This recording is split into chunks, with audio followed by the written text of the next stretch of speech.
Au commencement, il y a le chant. Il y a le chant de l'oiseau dans la nuit finissante. Ce matin encore.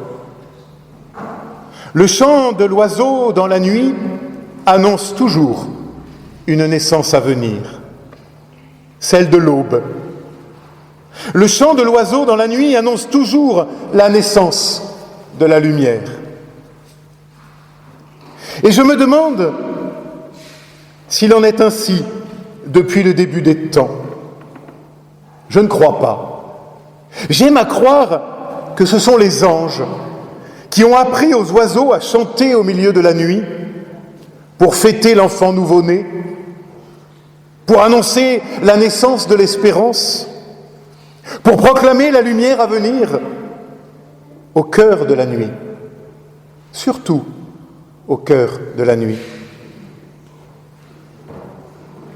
Les petits oiseaux, de ceux qui ne sèment ni ne moissonnent, de ceux dont l'Évangile nous dit qu'ils viennent faire leur nid aux branches du royaume, de tout petits oiseaux.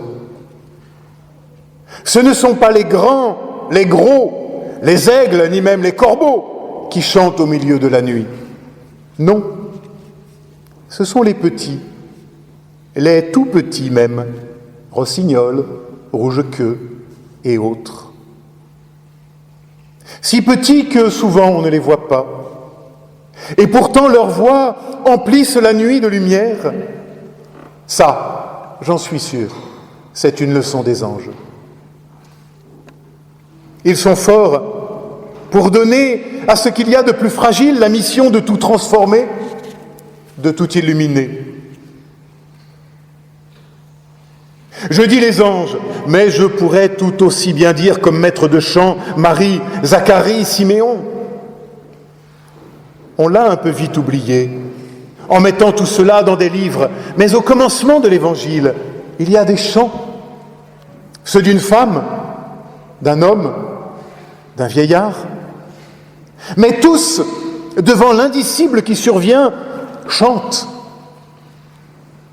Peut-être parce qu'en hébreu, chanter veut dire aussi voyager, se diriger. Le même mot qui, selon comment il est vocalisé, veut dire bœuf, qui veut dire chanter, qui veut dire aussi voyager, se diriger. Oui, c'est cela. Se diriger vers la lumière à naître, c'est ça chanter. Ou plutôt, non, se laisser diriger par la lumière à naître.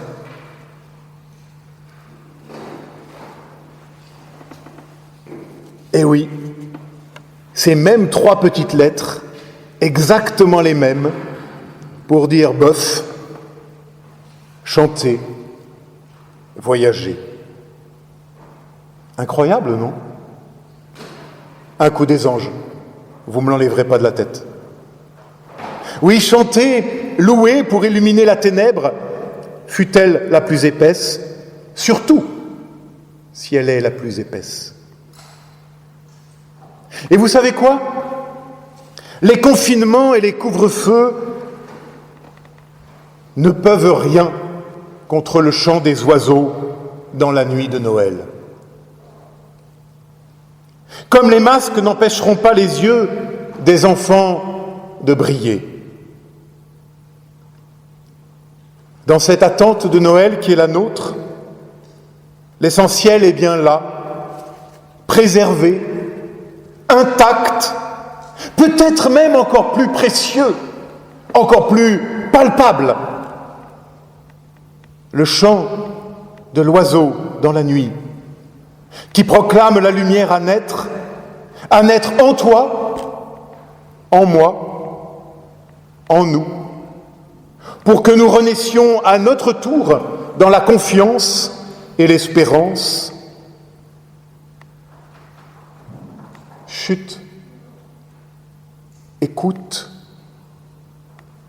et puis à ton tour chante. Tu crois que tu ne le sais pas? Laisse l'oiseau de Noël te l'apprendre, et tu feras resplendir la lumière. Amen.